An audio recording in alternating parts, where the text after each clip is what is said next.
यशाया, इसमें हम देखेंगे दंडाज्ञा और विश्राम की नबूवतें। दंडाज्ञा की नबूवतें, अध्याय 1 से 27। दंडाज्ञा और आशीष की नबूवतें, अध्याय 28 से 35। हिजकिय्याह का अश्शूरियों और बीमारी से छुटकारा। विश्राम की नबूवतें, अध्याय 40 से 66। छुटकारे की नबूवतें, अध्याय 40 से 48। मसीह की नबूवतें, अध्याय 49 से 57। भविष्य की नबूवतें, अध्याय 58 से 66। पुरानी वाचा की नबूवतों के भाग की 17 पुस्तकों में यशाया से मलाकी पहली पुस्तक यशाया है। यशाया की पुस्तक 2 भागों में बांटी गई है। यशाया ने अपनी पुस्तकों को अध्यायों में नहीं बांटा था। ये कुछ शताब्दियों से पहले ही हुआ है कि बाइबल को अध्यायों और पदों में बांटा गया ताकि उसे पढ़ने पढ़ाने में हमें आसानी रहे। इसलिए बाइबल का अध्यायों में बांटा जाना कोई प्रेरणा से भरा काम नहीं है। लेकिन ये एक दिलचस्प बात है कि जैसे बाइबल में 66 पुस्तकें हैं, वैसे ही यशाया में 66 अध्याय है। और जैसे पुरानी वाचा में 39 और नई वाचा में 27 पुस्तकें हैं, वैसे ही यशाया की पुस्तक के पहले भाग में 39 और दूसरे भाग में 27 पुस्तकें हैं। और यशाया का पहला भाग पुरानी वाचा की नबूवतों और दूसरा भाग नई वाचा की नबूवतों के विषय में है। पहले भाग में अध्याय 6 सबसे महत्वपूर्ण भाग है। वह यशाया ने प्रभु को उसके सिंहासन पर बैठा हुआ देखा और उसके बाद ही उसे सेवकाई का राज्याधिकार दिया गया। उसने परमेश्वर को एक पवित्र परमेश्वर के रूप में देखा जो पाप से घृणा करता है और जिसे पाप के विरुद्ध दंडाज्ञा जारी करनी पड़ती है। अगर हमें परमेश्वर की सेवा एक प्रभावशाली तरीके से करनी है तो हमें भी इस सत्य को साफ तौर पर देख लेना होगा। दूसरे भाग का सबसे महत्वपूर्ण अध्याय 53 है। वहां हम उस मेमने को देखते हैं जो ऊन कतरने वालों के पास ले जाया गया और उसके बाद उसे मार डाला गया। सिंहासन और मेमने के ये दोनों सत्य प्रकाशित वाक्य 5 में एक जगह एकत्रित होते हैं, जहां हम मेमने को सिंहासन के बीच बैठा हुआ पाते हैं। सूली पर चढ़ने से पहले एक मनुष्य के रूप में यीशु पृथ्वी पर परमेश्वर का और सब मनुष्यों का सेवक बनकर रहा। यशाया की पुस्तक के दूसरे भाग में भी अध्याय 53 सूली के अध्याय से पहले हम यीशु को यहोवा परमेश्वर के दास के रूप में देखते हैं। हमें परमेश्वर और मनुष्य की सेवा वैसे ही करनी है जैसे यीशु ने की थी। इस पुस्तक में परमेश्वर के 2 शीर्षकों का अक्सर उल्लेख मिलता है। सेनाओं का प्रभु यहोवा सबाओत 62 बार और इज़राइल का पवित्र 30 बार। पहला शीर्षक परमेश्वर के स्वर्गदूतों की सेनाओं का परमेश्वर होने के विषय में है, जो आकाश और पृथ्वी की सभी वस्तुओं पर अपनी प्रभुसत्ता बनाए रखता है। और दूसरा शीर्षक उसकी पवित्रता पर जोर देता है। इस पुस्तक में इन दोनों ही सत्यों पर जोर दिया गया है। पुरानी वाचा की दूसरी किसी भी पुस्तक से ज्यादा यशाया में मसीह के विषय में सबसे स्पष्ट और विस्तृत नबूवतें की गई है और इसमें उद्धार शब्द का उल्लेख भी अक्सर मिलता है। यशाया ने यहूदा के राज्य में 50 साल तक नबूवत की थी। परंपरानुसार ऐसा माना जाता है कि अंत में यशाया को आरे से 2 टुकड़े कर दिया गया था इब्रानियों 11:37। उसने जिस मसीह के आने की नबूवत की थी, उसने उसकी तरह पीड़ा भी सही। पकड़े जाने से बचने के लिए वह पेड़ के एक खोखले तने में छुप गया था, लेकिन वो पकड़ा गया और उसे उस पेड़ के तने के अंदर ही आरे से 2 भागों में काट दिया गया। यशायाह इसलिए मारा गया क्योंकि वह एक नीडर नबी था, जिसने कठोर शब्दों में परमेश्वर के सत्य की साक्षी दी। उसने जब यरूशलेम के शासकों से बात की तो उसने उन्हें सदोम के शासक कहा।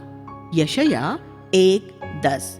ये वास्तव में कठोर शब्द थे और मुझे इसमें कोई हैरानी नहीं है कि उन्होंने उसके 2 टुकड़े करवा दिए थे। एक नबी कभी लोकप्रिय नहीं होता और यही वजह है कि आज जगत में ज्यादा नबी नहीं है। यशायाह ने लोगों को प्रसन्न या प्रभावित करना न चाहा था, जैसा कि आजकल ज्यादातर प्रचारक करते हैं। वह ऐसा नबी था जिसने लोगों के बुरा मानने, चोट खाने या नाराज हो जाने पर भी वही बोला जो परमेश्वर ने चाहा। उन्होंने उसके शब्द को ग्रहण नहीं किया और उसे मार डालने की धमकियां भी दी, लेकिन वह इससे भयभीत नहीं हुआ। वह परमेश्वर के प्रति विश्वास योग्य रहा और जो शब्द उसने लोगों से बोला था, वह अंतिम दिन उनका न्याय करेगा। पुस्तक का पहला पद यह संकेत देता है कि यशायाह की नबूवतें मुख्यतः यहूदा के दक्षिणी राज्य के विषय में थी, लेकिन इस्राएल का भी कुछ उल्लेख किया गया है।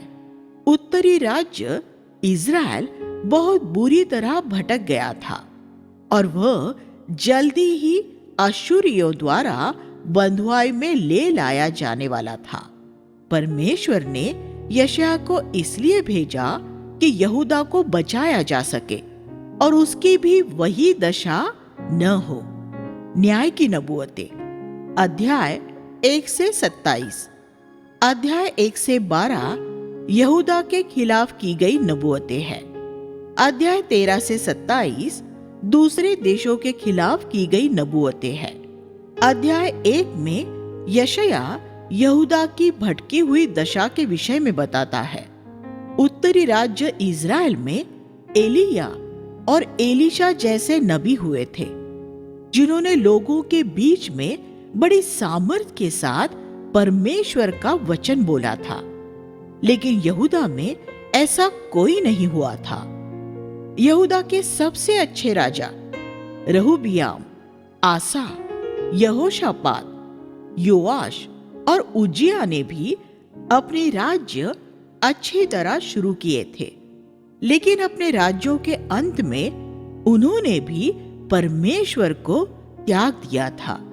यहूदा में क्योंकि ईश्वरीय राजा नहीं थे, इसलिए राज्य का बहुत नैतिक पतन हो चुका था। यशायाह उनके बीच में हुआ पहला बड़ा नबी था। उसकी नबूवत के परिणाम स्वरूप उन्हें एक अच्छा राजा मिला, हिजकिय्याह।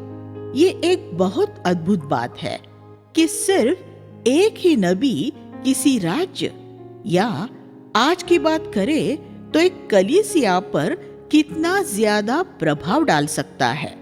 परमेश्वर जब भी किसी कलीसिया में एक नबी भेजता है तो उसके पास उस कलीसिया के लिए एक अच्छी योजना होती है, लेकिन ज्यादातर नबियों को अस्वीकार किया जाता है और लोग उन्हें विधर्मी कहते हैं। इजराइल के ज्यादातर लोगों ने ऐसे झूठे नबियों के संदेश ही सुनने चाहे, जिन्होंने शांति और संपन्नता के संदेश सुनाए। ज्यादातर मसीह भी ऐसे ही संदेश सुनना चाहते हैं। यशायाह के समय काल में भी ये बात सही थी। सच्चे नबियों का हमेशा झूठे नबियों से टकराव हुआ है। ये 3000 साल पहले भी होता था और यही आज भी होता है। बैल तो अपने मालिक को और गधा अपने स्वामी की चरनी को पहचानता है, लेकिन इज़राइल नहीं पहचानता है। पहला अध्याय 3 वचन। इज़राइल अपने स्वामी और प्रभु को नहीं जानता था। इस मामले में जानवर भी उनसे बेहतर थे। ये कितना दुखद है जब परमेश्वर के लोग जानवरों से भी नीचे गिर जाते हैं। इज़राइल ने न सिर्फ परमेश्वर को त्याग दिया था, बल्कि उसने परमेश्वर को तुच्छ भी जाना था। 1:4 प्रभु उनकी दशा का बयान इस तरह करता है। नख से शीख तक उसमें कुछ भी आरोग्यता नहीं थी। 1:6 यही एक पापी मनुष्य की दशा का भी सही चित्रण है। पहला अध्याय 11 से 15 का भावानुवाद इस तरह हो सकता है। तुम्हारी सारी प्रार्थना सभाओं का क्या फायदा है? मुझे उनमें कोई दिलचस्पी नहीं है। मुझे तुम्हारी विशेष सभाओं और बाइबल के अध्ययनों की सभाओं से घृणा है। मैं तुम्हारी नहीं सुनूंगा, क्योंकि तुम्हारे जीवनों में पाप है। बहुत सी प्रार्थना सभाएं समय बर्बाद करना होता है, क्योंकि प्रार्थना करने वालों के विवेक शुद्ध नहीं होते। उनके जीवन में ऐसे पाप होते हैं जिनका उन्होंने अंगीकार नहीं किया है। जब विवेक शुद्ध होते हैं, तब एक प्रार्थना सभा बहुत सामर्थी हो सकती है। लेकिन अगर आपका विवेक शुद्ध न हो, तो प्रार्थना न करना ही अच्छा है, क्योंकि तब प्रार्थना करना समय नष्ट करना होता है, क्योंकि परमेश्वर ऐसी प्रार्थनाएं नहीं सुनता। ऐसे अवसरों पर प्रार्थना करने से अच्छा सो जाना है। प्रभु ने इज़राइलियों से कहा कि वे भलाई करें, सच्चे न्याय के खोजी बने, अनाथों के रक्षक और विधवाओं का पक्ष लेने वाले हो, बुराई को त्यागे और गरीबों का शोषण करने वाले न हो। और फिर उसने कहा कि अगर वे अपने पाप का अंगीकार करेंगे, तो वह उनके हृदयों को हिम के समान श्वेत बना देगा। 1:18 ये हमेशा पहला कदम होता है। यरूशलेम, जो बीते समय में एक विश्वास योग्य नगरी थी, अब एक वेश्या बन गई थी। 1:21 याकूब ने अपने समय के मसीहों को लिखते समय यशायाह जैसे शब्दों का ही इस्तेमाल किया था। हे व्यभिचारिणियों, क्या तुम ये नहीं जानती कि संसार से मित्रता करना परमेश्वर से शत्रुता करना है? याकूब 4:4 याकूब भी एक नबी था, जिसने कलीसिया से वही कहा जो उसे सुनने की जरूरत थी। हमें आज भारत में यशायाह और याकूब जैसे नबियों की जरूरत है, जो विश्वासियों को सत्य बताए, क्रोध और घृणा से नहीं, लेकिन प्रेम और संवेदना से। अध्याय 2 में यशायाह उस दिन की बात करता है जब पृथ्वी पर परमेश्वर का राज्य स्थापित होगा और यरूशलेम में से प्रभु का वचन जाएगा और वह जाति जाति का न्याय करेगा। दूसरा अध्याय 1-4 उस दिन घमंड से चढ़ी मनुष्य की आंखें नीचे की जाएगी और सिर्फ प्रभु ही महिमान्वित होगा। 2:11 परमेश्वर का सबसे बड़ा संघर्ष हमेशा से घमंडी के खिलाफ ही रहा है। घमंड परमेश्वर के मूल स्वभाव के विपरीत है। इसलिए परमेश्वर प्रतिदिन 24 घंटे घमंडी का विरोध करता है, वह चाहे विश्वासी हो या अविश्वासी। हर एक घमंडी व्यक्ति को देर सवेर दीन किया जाएगा। दूसरे किसी भी पाप की तुलना में घमंड सबसे ज्यादा लोगों को नरक में पहुंचाता है।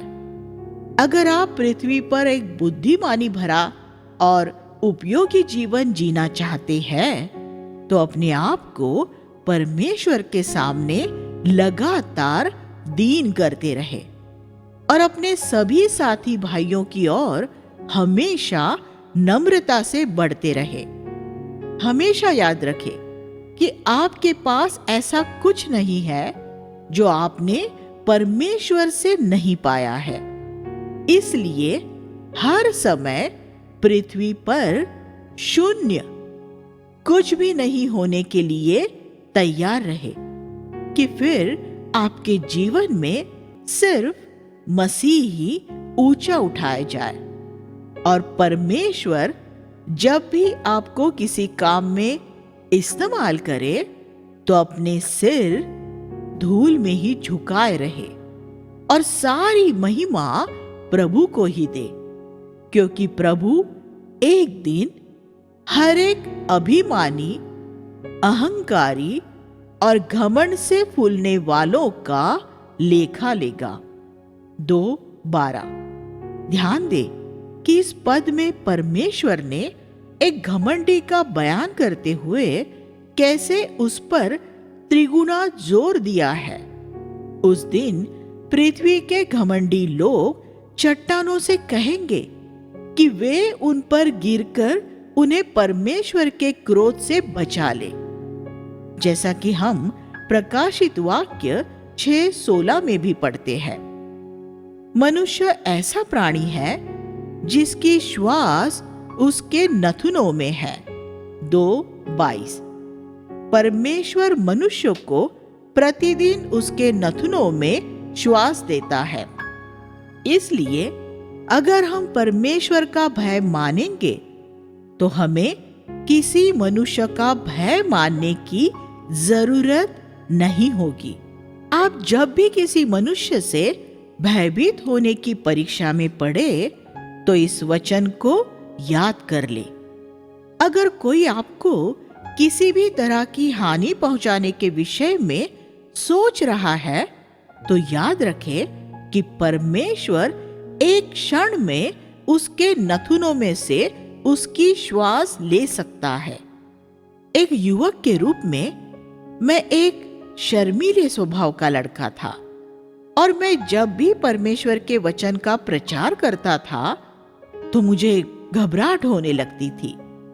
मैंने क्योंकि तब तक परमेश्वर में अपनी सुरक्षा नहीं पाई थी, इसलिए मैं अपने प्रचार से मनुष्यों को प्रसन्न करने की कोशिश करता रहता था।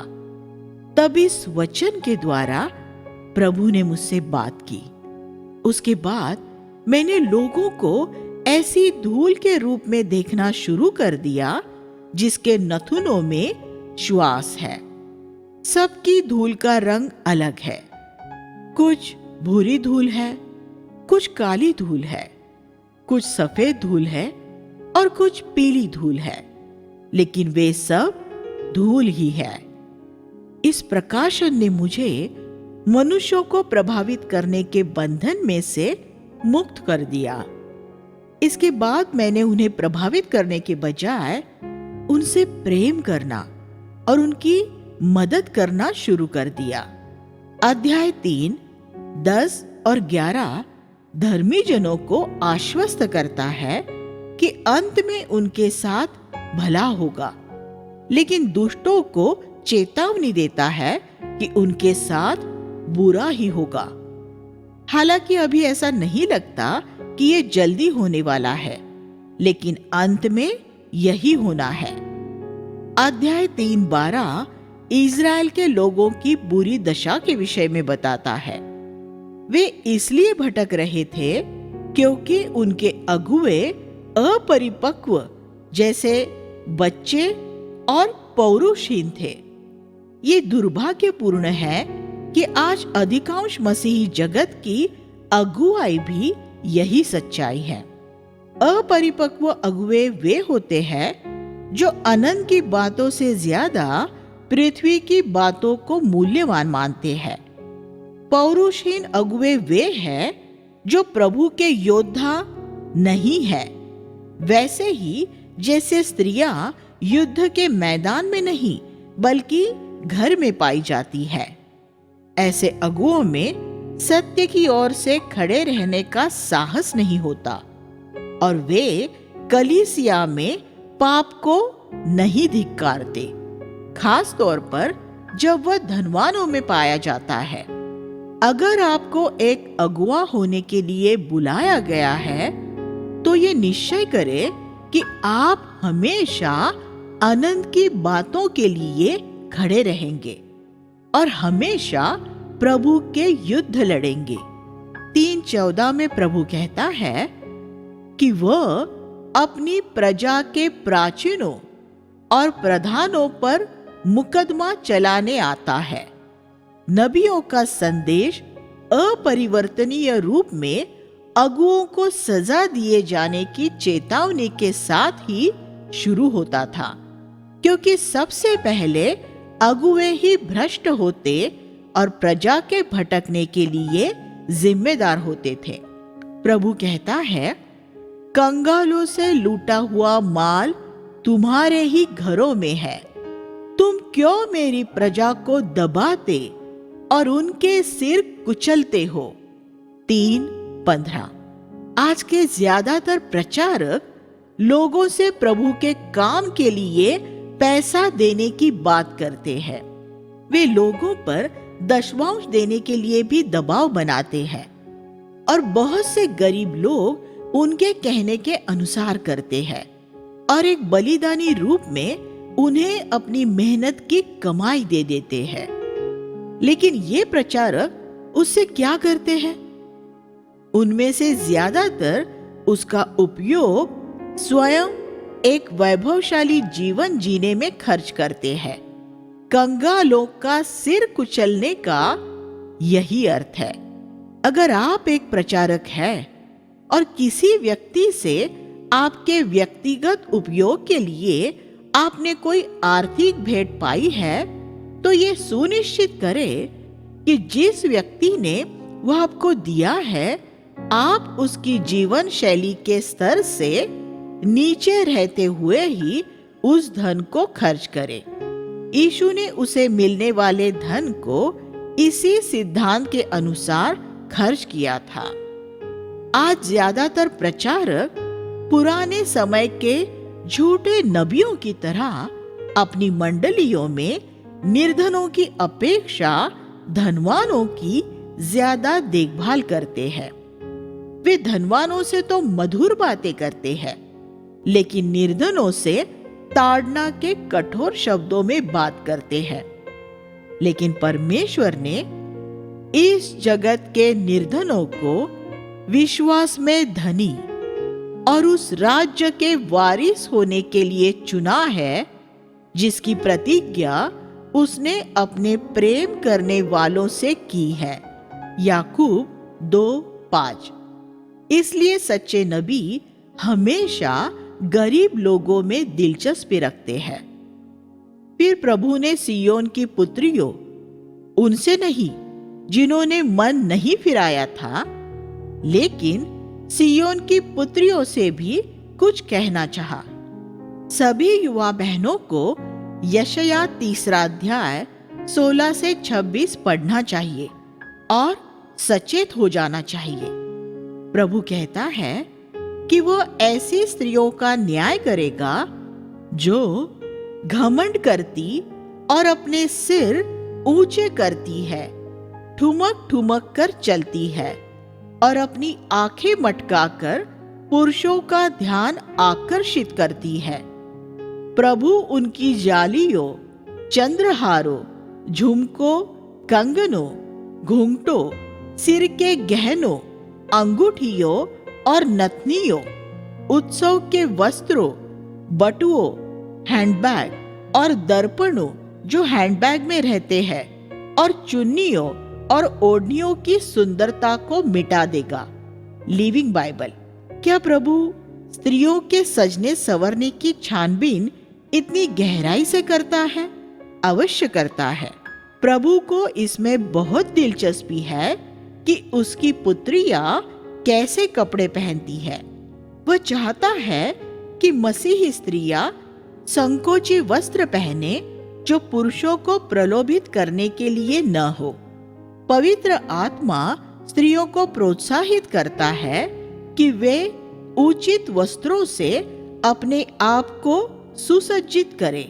मसीही स्त्रियां अपने बाल गूंथने सोने या मोतियों या मूल्यवान वस्त्रों द्वारा नहीं, बल्कि उनके भले और अच्छे कामों द्वारा जानी जाए।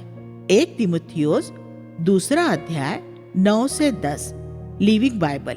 हम कल्पना कर सकते हैं कि यशायाह के समय की स्त्रियां ऐसा प्रचार सुनकर कितनी क्रोधित हुई होगी।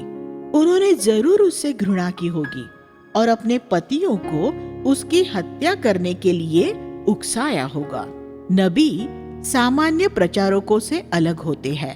अगर उनके संदेश कलीसिया के धनवानों और स्त्रियों को पसंद नहीं आते, तब भी वे वही बोलते हैं जो परमेश्वर उनके हृदय में डालता है। यही वजह है कि नबी लोकप्रिय नहीं होते।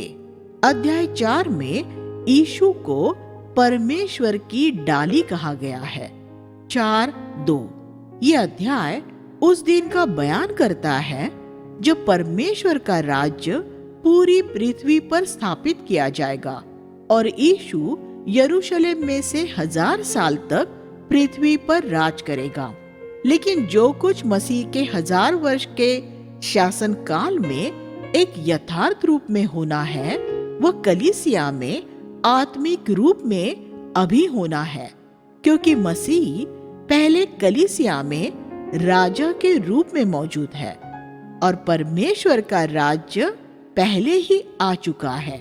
इसलिए हम इस भाग को एक आत्मिक रूप में कलीसिया में आज भी लागू कर सकते हैं। जब प्रभु अपने न्याय की आत्मा और भस्म करने वाली आत्मा से सियोन की स्त्रियों की गंदगी को धो डालेगा, फिर प्रभु सियोन की सभाओं पर दिन को धुएं का बादल और रात को धधकती आग का प्रकाश उत्पन्न करेगा और इन सब के ऊपर छतरी के समान संपूर्ण महिमा छाया करेगी।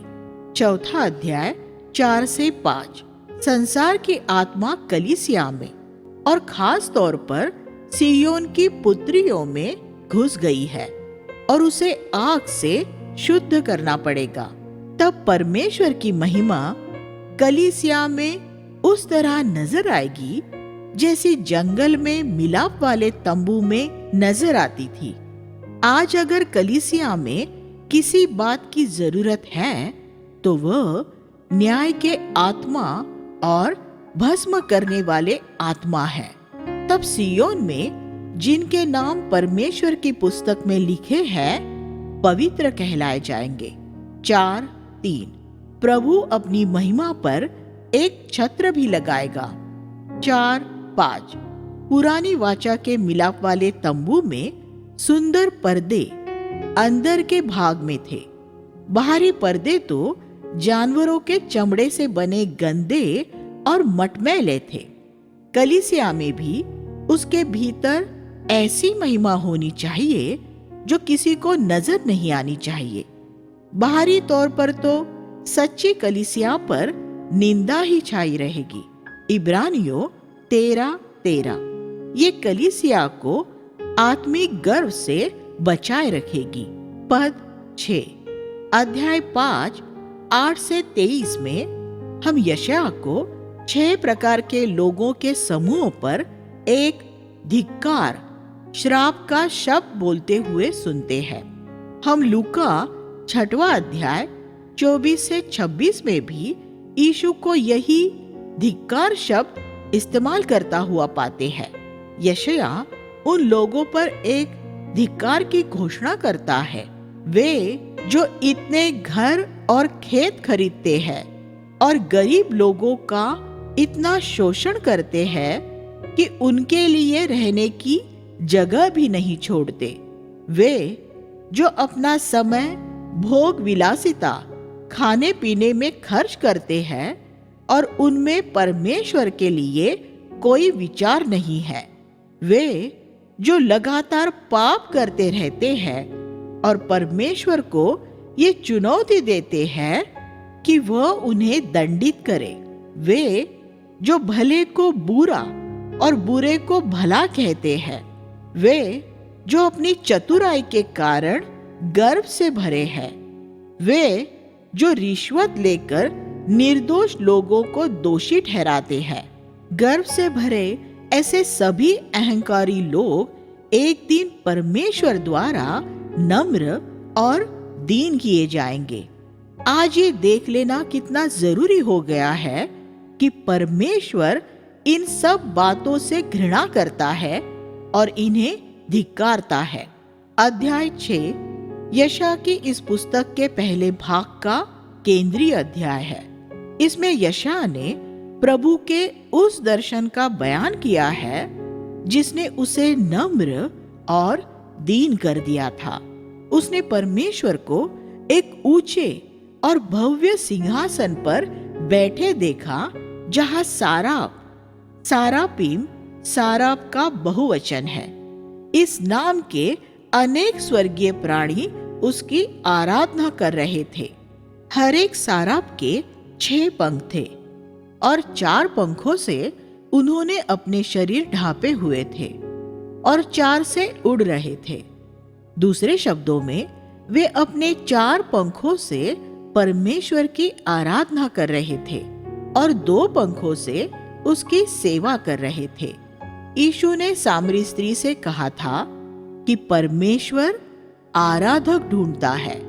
उसने शैतान के प्रलोभनों के जवाब में भी यही कहा था, तू प्रभु अपने परमेश्वर की आराधना करना और सिर्फ उसी की सेवा करना। ये ध्यान दे कि आराधना हमेशा सेवा से पहले होनी चाहिए, लेकिन ये भी जरूरी है कि हम परमेश्वर की आराधना उसकी सेवा से ज्यादा करें। हम परमेश्वर की जितनी ज्यादा आराधना करेंगे, हमारी सेवा भी उतनी ज्यादा प्रभावी होगी। आराधना का अर्थ है हम जो कुछ भी है और हमारे पास जो कुछ भी है वह परमेश्वर को अर्पित कर देना और पूरी भक्ति के साथ मसीह को समर्पित हो जाना। आराधना धन्यवाद और स्तुति से बढ़कर होती है। आराधना में परमेश्वर की महानता और पवित्रता को जानना और उसे राजाओं के राजा और प्रभुओं के प्रभु के रूप में स्वीकार करना। ये सारा जिन्होंने कभी कोई पाप नहीं किया था, परमेश्वर की ओर देख भी नहीं सकते थे। उसकी उपस्थिति में उन्होंने अपने मुख ढांपे हुए थे। ये हमें परमेश्वर की अगम्य ज्योति के विषय में कुछ सिखाता है। 1 तीमुथियुस 6:16 हमारे अंदर परमेश्वर की पवित्रता के विषय में सतही उथले विचार न हो। ये एक बहुत बड़ा विशेषाधिकार है कि हमें यीशु मसीह के लहू और उसकी सच्ची धार्मिकता के द्वारा उसकी उपस्थिति में आने की अनुमति दी जाती है। जब यशायाह ने यह सब देखा तो वह उसकी बड़ी गहराई में बहुत दोषी ठहरा। वह व्यक्ति जो अभी तक दूसरों को धिक्कार रहा था, अब स्वयं को धिक्कारता है। मुझ पर हाय 6:5 उसने जितनी भी बातों में दूसरों को धिक्कारा था वह गलत नहीं थी, लेकिन परमेश्वर का नबी होते हुए ये जरूरी था कि वह परमेश्वर के सामने अकेला हाजिर हो और अपने भीतर के पाप को देखे। जब हम परमेश्वर की महिमा देखते हैं तब ऐसा ही होता है। जब प्रभु हमारी अगुवाई कर रहा होगा तो वह दूसरों की गलतियों को देखने और उनके खिलाफ बोलने में हमारी अगुवाई करेगा। लेकिन पहले ये होगा कि हमें अपने शरीर में बसा पाप नजर आएगा। हर एक नबी और प्रचारक जो पुलपिट में खड़ा होकर पाप के खिलाफ प्रचार करता है, ये जरूरी है कि पहले वह अपने शरीर में मौजूद पाप को देख ले, वरना वह जल्द ही सत्य के मार्ग से भटक जाएगा। ऐसे बहुत से प्रचारक हैं जो यशायाह की तरह कभी नहीं पुकारते, मुझ पर हाय, या पौलुस की तरह कभी ये नहीं कहते, मैं कैसा अभागा मनुष्य हूं, मेरे शरीर में कुछ भी भला वास नहीं करता। रोमियो 7वां अध्याय 18 और 24। यशायाह उसके मुंह के वचनों के लिए खास तौर पर दोषी ठहराया गया। उसने कहा, मैं अशुद्ध होठों वाला मनुष्य हूं। 6:5। तब एक साराप ने तुरंत एक चिमटे से वेदी पर से एक अंगारा लिया और उसके मुंह से छुआ दिया। तब जिस पाप का अंगीकार यशायाह ने किया था, वह फौरन क्षमा हो गया। वह आग जिसे एक स्वर्गदूत भी नहीं छू सकता था, जिसे छूने के लिए उसे एक चिमटे की जरूरत पड़ी, वह आग यशायाह के होठों को छू सकी थी। मनुष्य परमेश्वर से वह अभिषेक पा सकता है जो कोई स्वर्गदूत नहीं पा सकता। यशायाह को यह परमेश्वर के सिंहासन और वेदी दोनों का दर्शन मिला। फिर प्रभु ने पूछा, मैं किसे भेजूं? हमारी ओर से कौन जाएगा? 6:8। यशायाह ने जवाब दिया, मैं यहां हूं, मुझे भेज। हमें सिंहासन और वेदी को लगातार देखते रहने की जरूरत है। ये जरूरी है कि पहले हम परमेश्वर की पवित्रता का दर्शन पाकर धूल में मिलाए जाए और फिर वेदी के लहू द्वारा शुद्ध किए जाकर ऊंचे उठाए जाए।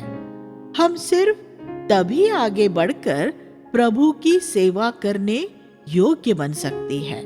अगर परमेश्वर हमें न भेजे तो हम आगे नहीं बढ़ सकते। अगर हमें परमेश्वर ने नहीं भेजा है और हम फिर भी जाते हैं, तो हमारा सारा परिश्रम व्यर्थ होगा। भारत में बहुत से ऐसे मसीही सेवक हैं जिन्हें परमेश्वर ने नहीं भेजा है। उन्हें किसी संस्था या मनुष्य ने मिशन क्षेत्र में भेजा है। यह हो सकता है वे स्वयं ही चले गए हैं। भारत जैसे विशाल देश में, जहाँ जरूरत बहुत ज्यादा है, किसी भी मसीही गतिविधि के साथ जुड़ जाना आसान है।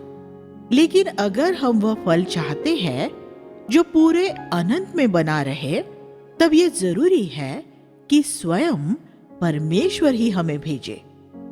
दूसरे ईश्वरीय मनुष्य हमारी बुलाहट की पुष्टि तो कर सकते हैं, लेकिन वे हमें भेज नहीं सकते। परमेश्वर ने शाऊल और बरनबास को व्यक्तिगत तौर पर अपनी सेवा में बुलाया था। फिर दूसरे नबियों द्वारा उनकी उस बुलाहट की पुष्टि हुई। प्रेरितों 13वां अध्याय 1-4। और जब हमें परमेश्वर बुलाता है, तब वह हमें ये भी बताता है कि हम क्या प्रचार करें। उसने यशायाह से कहा, जा और इन लोगों से कह। 6:9। परमेश्वर आज भी वही है जो वह यशायाह के समय में था। नई वाचा में पवित्र आत्मा हमारे हृदय में रहता है। इसलिए अब हम अपने शारीरिक कानों से परमेश्वर की आवाज उस तरह नहीं सुनते जैसे यशायाह ने सुनी थी। आज हम उसकी आवाज अपने हृदयों में सुनते हैं, लेकिन उसकी आवाज बिल्कुल स्पष्ट सुनाई देती है। मैंने प्रभु की आवाज को कभी अपने शारीरिक कानों में नहीं सुना है, और उसे या उसके किसी स्वर्गदूत को अपनी शारीरिक आंखों से नहीं देखा है, लेकिन पिछले 56 सालों में मैंने अपने हृदय में उसे स्पष्ट रूप में देखा और सुना है। यीशु ने कहा कि वे जिन्होंने उसे अपनी शारीरिक आंखों से नहीं देखा है, असल में उनसे ज्यादा धन्य है जिन्होंने उसे देखने के बाद विश्वास किया है।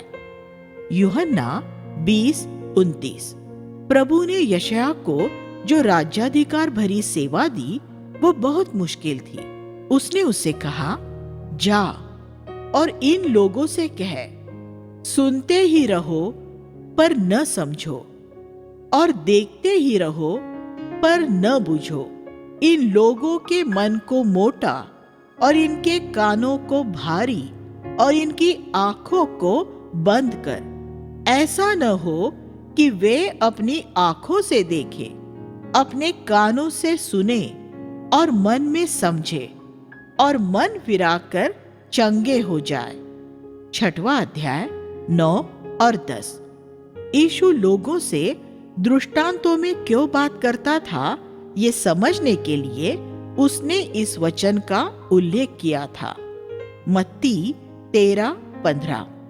तो हम यहाँ क्या देखते हैं? परमेश्वर का दर्शन, हमारे अहम का दर्शन, कृपा का दर्शन जिसमें क्षमा मिलती है, अभिषेक से भरी सेवा का दर्शन और अंततः सेवा के फल का दर्शन। 6:13। यहूदा के भ्रष्ट राज्य में से एक पवित्र वंश तैयार होगा। हमारी सेवा में से प्रभु के लिए एक झुंड बचा रहेगा। अध्याय 7:14 में यीशु के जन्म के विषय में एक सुंदर नबूवत है। देखो, एक कुंवारी गर्भवती होगी, वह एक पुत्र को जन्म देगी और उसका नाम इम्मानुएल रखेगी। इसका उल्लेख मत्ती 1:23 में किया गया है।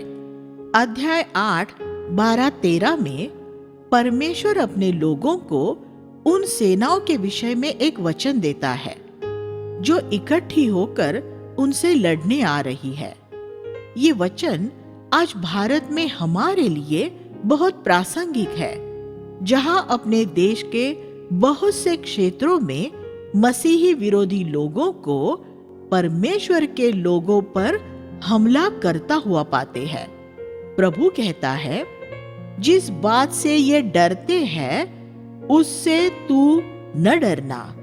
इस पद का उल्लेख 1 पत्रस 3 अध्याय 14-15 में भी किया गया है। लिविंग बाइबल में इसका भावानुवाद इस तरह मिलता है, अगर तू परमेश्वर का भय मानेगा तो तुझे किसी का भय मानने की जरूरत नहीं रहेगी। 40 साल पहले मैंने ये पद अपने घर की बैठक में ऐसी जगह पर लिखकर रखवाया था जहां सब उसे देख सके। इस पद ने मुझे और दूसरे बहुत से लोगों को मनुष्यों और परिस्थितियों के भय से मुक्त रहने की ताकत दी है, और इसने मुझे सिर्फ उस एक व्यक्ति का भय मानने के लिए उत्साहित किया है जिसका भय मानना चाहिए, अर्थात परमेश्वर का। यीशु ने भी अपने शिष्यों को ये कहते हुए प्रेरित किया, उनका भय मत मानना जो सिर्फ तुम्हारे शरीर का नाश कर सकते हैं, लेकिन तुम्हारे जीव को छू भी नहीं सकते। सिर्फ परमेश्वर का भय मानना जो तुम्हारे शरीर और जीव दोनों को नरक में डाल सकता है। मत्ती 10:28। Living Bible. यशायाह 8:18 एक और ऐसा पद है जिसका उल्लेख नए नियम में इब्रानियों 2:13 में किया गया है, और वहां वह यीशु और हमारे विषय में बात करता है। देख, मैं और जो बच्चे मुझे परमेश्वर ने दिए हैं, जो चिन्ह और चमत्कार के लिए है। ये वचन हमारे परिवारों पर भी लागू होना चाहिए। हमें अपने बच्चों को इस तरह पालना चाहिए कि वे अपने नैतिक चरित्र और महत्वाकांक्षा में संसार के बाकी बच्चों से अलग हो। हम और हमारे बच्चे हमारे आसपास के जगत में एक चिन्ह और चमत्कार होने चाहिए, क्योंकि हम अपने मनों में हर समय आनंद के मूल्यों के साथ जीते हैं। लेकिन ये दुर्भाग्यपूर्ण है कि शैतान ने बीते समय में विश्वासियों और अविश्वासियों के बीच की भेद रेखा को धीरे धीरे मिटा दिया है। अध्याय 9 वचन 2 का भी मत्ती 4:16 में उल्लेख किया गया है। अंधकार में चलने वाले एक महान ज्योति देखेंगे। ये गलील के लोगों के बीच में यीशु के रहने के विषय में है।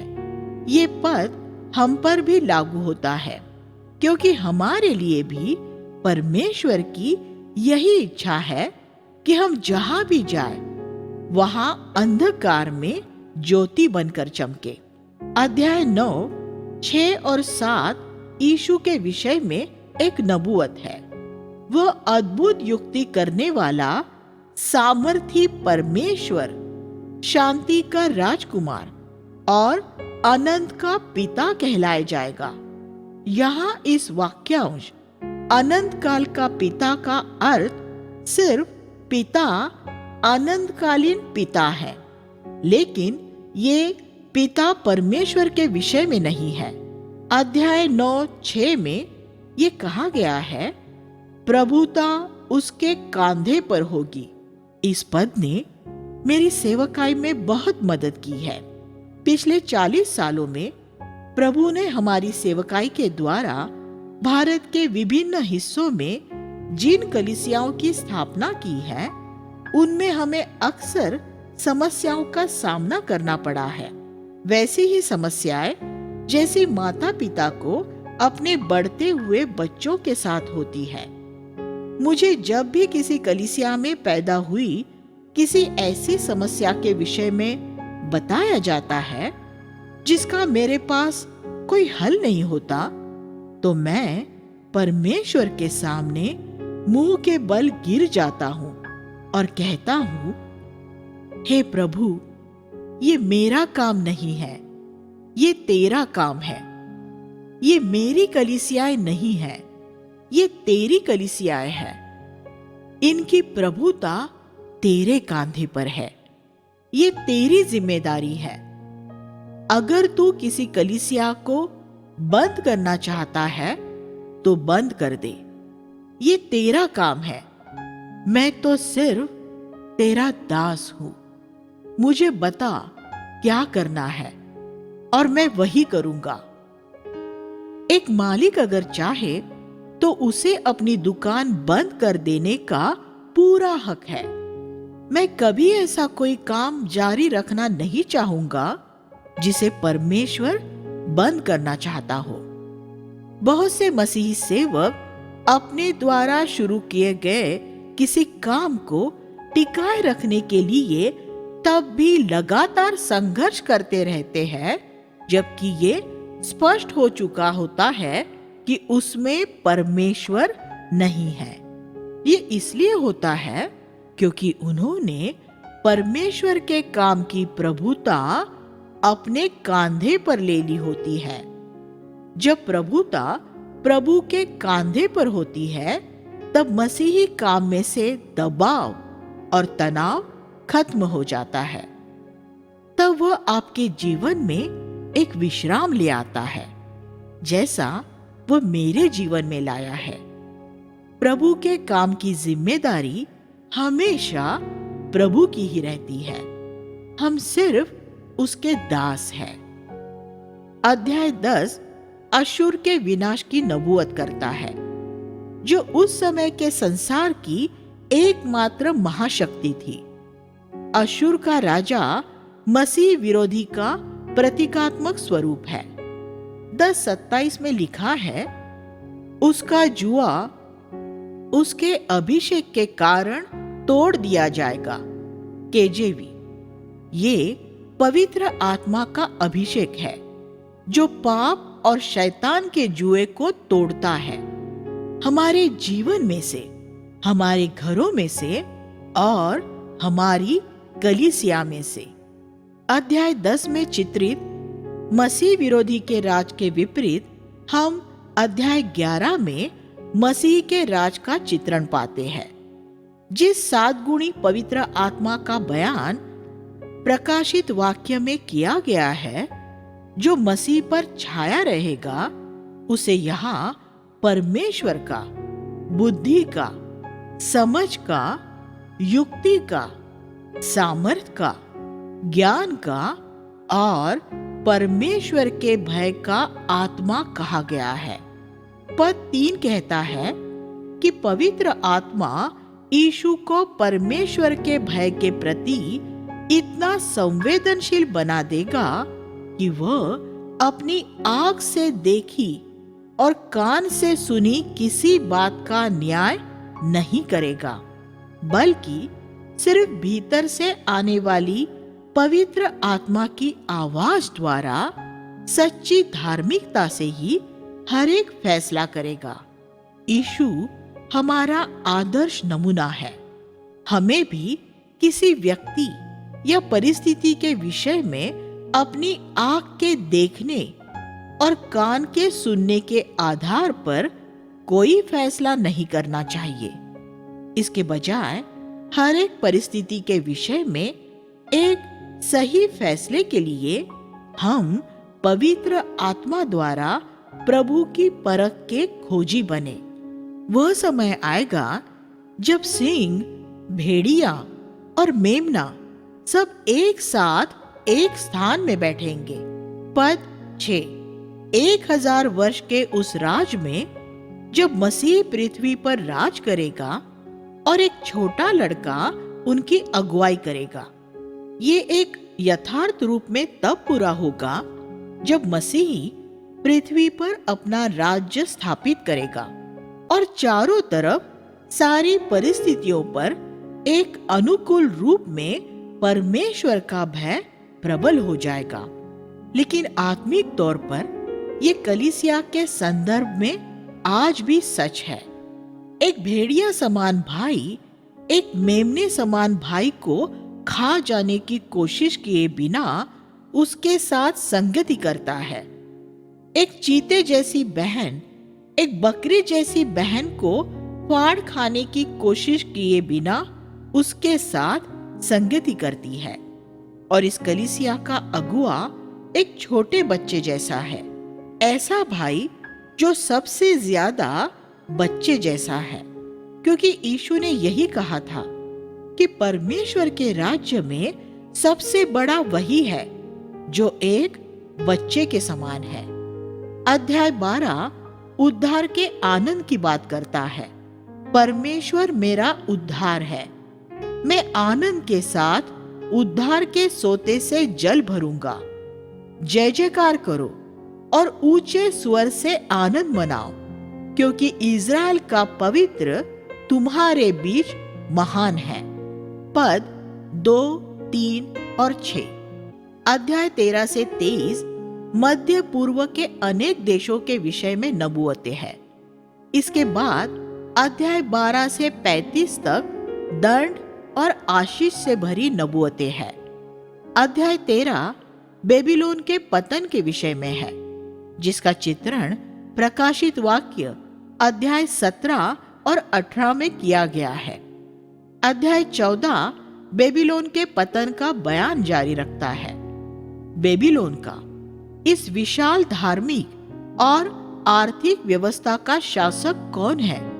ये वह है जो एक समय स्वर्ग में था, जिसे भोर का तारा और उषक काल का पुत्र कहा गया है। पद 12 उसे सामान्यतः लूसीफर कहा जाता है, क्योंकि केजेवी अनुवाद में यही नाम दिया गया है। हम यहाँ पढ़ते हैं कि 5 बार उसने अपने हृदय में कहा, मैं करूंगा। वह इस तरह शैतान बना था। पद 13 और 14। और इस तरह पहले पाप ने सृष्टि में प्रवेश किया था। पाप तब आया जब एक सृजी हुई रचना ने कहा, मैं करूंगा। और उद्धार तब आया जब यीशु ने कहा, मेरी नहीं पर तेरी इच्छा पूरी हो। एक बार नहीं, उसके पूरे जीवन में हर बार, जैसा कि उसने स्वयं यूहन्ना 6:38 में कहा, क्योंकि मैं अपनी इच्छा नहीं परंतु अपने भेजने वाले की इच्छा पूरी करने के लिए स्वर्ग से उतरा हूं।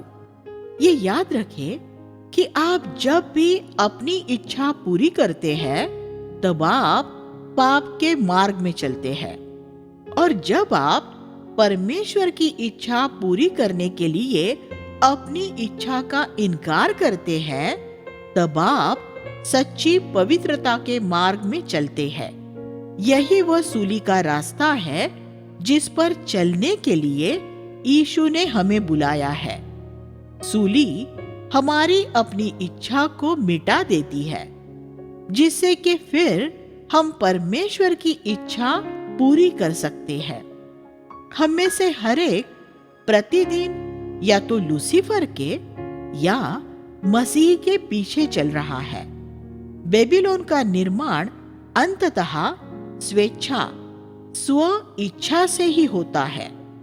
अध्याय 15-23 मोआब, दमिश्क एक अज्ञात देश, मिस्र, इथियोपिया, एदोम, अरब और सूर के विषय में की गई नबूवतें हैं। अध्याय 19 में पद 24 और 25 में हम उस दिन का एक सुंदर चित्र देख सकते हैं जिसमें यहूदी और गैर यहूदी एक दूसरे के साथ जुड़ जाएंगे। जब मिस्र, अशूर और इज़राइल के लोग कलीसिया में एक दूसरे के भाई बहन बन जाएंगे। अध्याय 20 में हम पढ़ते हैं कि प्रभु ने यशायाह से कहा कि वह कोई अंगरखा पहने बिना नंगे पांव इज़राइल के सामने जाए। ये प्रदर्शन इज़राइल के लोगों को ये दिखाने के लिए था कि वे ऐसी दशा में बंधुआई में ले जाए जाएंगे। अध्याय 22-13 में हम ऐसे लोगों के विषय में पढ़ते हैं जो ये कहते हैं, आओ खाओ पियो क्योंकि कल तो मरना ही है, क्योंकि इन लोगों में अनंत का कोई विचार नहीं है। इस पद का उल्लेख 1 कुरिन्थियों 15:32 में भी किया गया है। अध्याय 22 में हम 2 पुरुषों के विषय में पढ़ते हैं। एक शेबना, जो राजा हिजकिय्याह का प्रधान भंडारी वित्त मंत्री है, जो कि एक लालची और स्वार्थी व्यक्ति है और मसीह विरोधी का प्रतीकात्मक स्वरूप है। पद 15 से 19। 2 एलियाकीम, एक ईश्वरीय व्यक्ति जो मसीह का प्रतीकात्मक स्वरूप है, जो एक कील की तरह एक सुदृढ़ स्थान में एक खूंटी की तरह है। पद 20 से 25। अध्याय 23 सूर के विनाश के विषय में बताता है।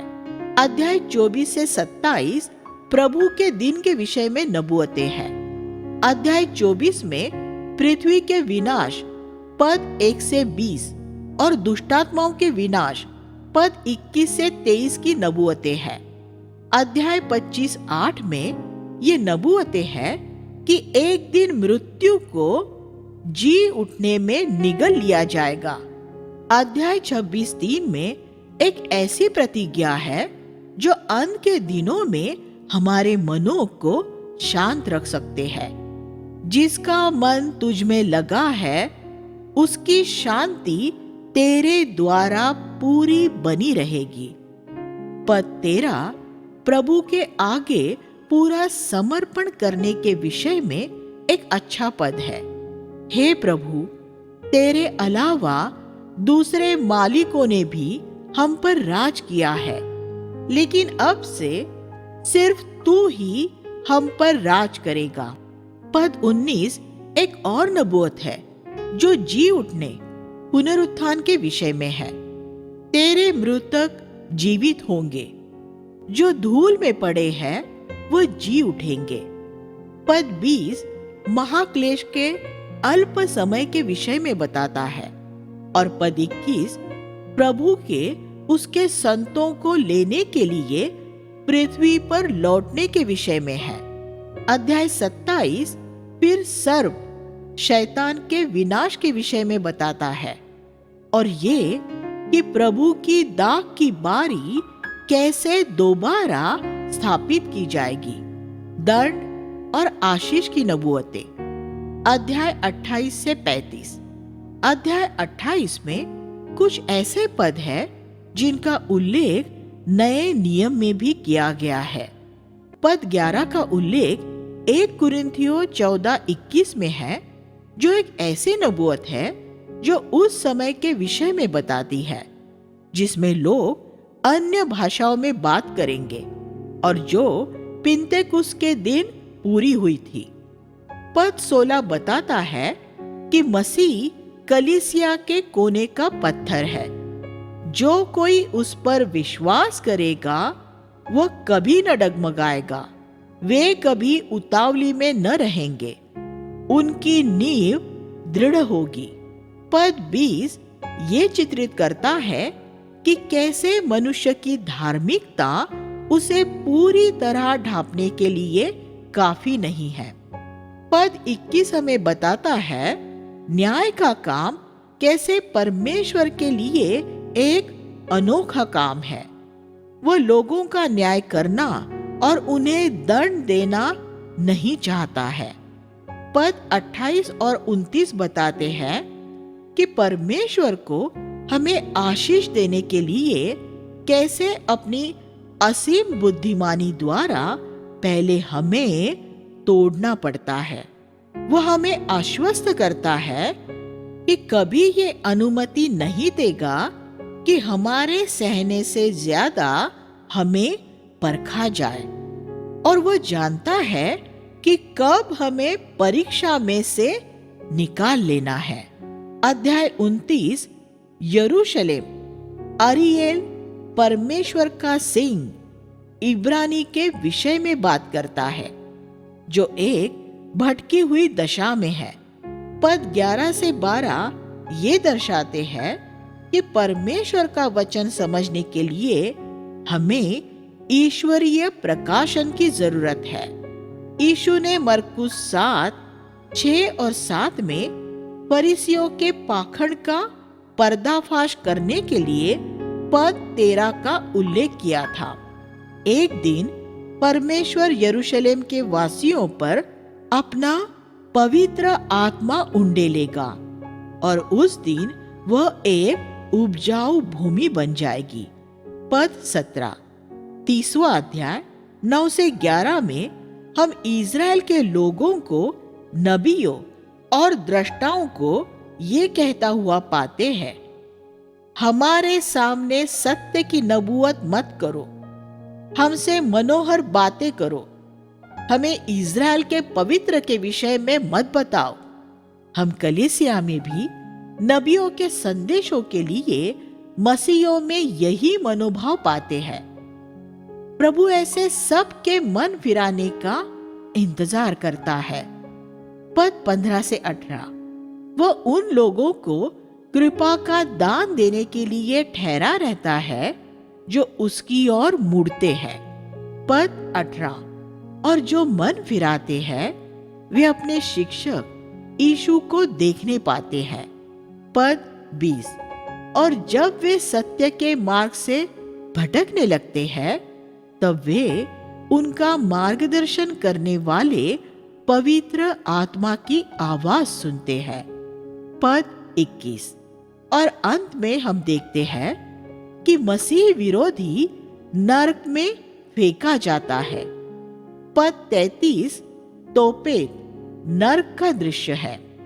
अध्याय 31 उस श्राप के विषय में है जो सहायता पाने के लिए मनुष्य के पास मिस्र जाते हैं। देखे यिर्मया 17वां अध्याय 5 से 8। अध्याय 32 मसीह के आने वाले राज्य के विषय में बताता है। अध्याय 3 में यशायाह ने जिन स्त्रियों से बात की थी, अब उन्हें मन फिराने के लिए आमंत्रित किया जा रहा है। पद 9 से 12। फिर से उन लोगों पर पवित्र आत्मा उंडेला जाता है जो अपने मन फिराते हैं। पद 15। और नतीजा सच्ची धार्मिकता और शांति होता है। अध्याय 33 14 से 16 में यशायाह ये गहरा सवाल पूछता है, हम में से कौन परमेश्वर के साथ रह सकता है? कौन भस्म करने वाली अग्नि के सामने ठहर सकता है? फिर वह खुद ही इसका जवाब भी देता है। वह जो धार्मिकता से चलता है और सीधी बात बोलता है। फिर वह आगे कहता है कि परमेश्वर के सामने पापी भयभीत है और पाखंडी थरथराते हैं। अध्याय 34 परमेश्वर द्वारा देशों से बदला लेने के विषय में है। अध्याय 35 में हम नई वाचा के विषय में और पवित्रता के उस राजमार्ग के विषय में पढ़ते हैं जिस पर परमेश्वर के मोल देकर छुड़ाए हुए चलेंगे। 35वां अध्याय 8 और 10। हिजकिय्याह का अश्शूरियों और बीमारी से छुटकारा। अगले 4 अध्याय 36 से 39 उन घटनाओं का ऐतिहासिक विवरण है जो राजा हिजकिय्याह के समय काल में हुई। इन अध्यायों में से हम बहुत से आत्मिक पाठ सीख सकते हैं। सबसे पहला पाठ हम यही सीखते हैं कि हिजकिय्याह की तरह जब भी हम शत्रुओं से घिर जाए, अध्याय 37, और बीमार पड़ जाए, अध्याय 38, तो हम सबसे पहले प्रभु की ओर मन फिराए। परमेश्वर हमें शत्रुओं से छुड़ा सकता है और हमें चंगा कर सकता है। हम हिजकिय्याह की गलतियों से भी कुछ पाठ सीख सकते हैं। उसकी सबसे बड़ी गलती ये थी कि उसने परमेश्वर से अपनी आयु के दिन बढ़ाने के लिए कहा, जबकि प्रभु ने उसे कह दिया था कि पृथ्वी पर उसका समय पूरा हो गया है। अध्याय 38 1 से 5। इसके विपरीत पौलुस और पतरस को देखे कि जब उन्हें ये मालूम हो गया कि उनका समय हो गया है, तो उन्होंने अपना समय बढ़ाने की कोई मांग नहीं की। दूसरा तीमुथियुस 4:6 और दूसरा पतरस 1:14। लेकिन हिजकिय्याह ने इसके लिए प्रार्थना की और परमेश्वर ने उसके 15 साल और बढ़ा दिए। उसने उनकी मांग को पूरा किया, लेकिन उनके प्राण को सुखा दिया। भजन 106:15 लिविंग बाइबल।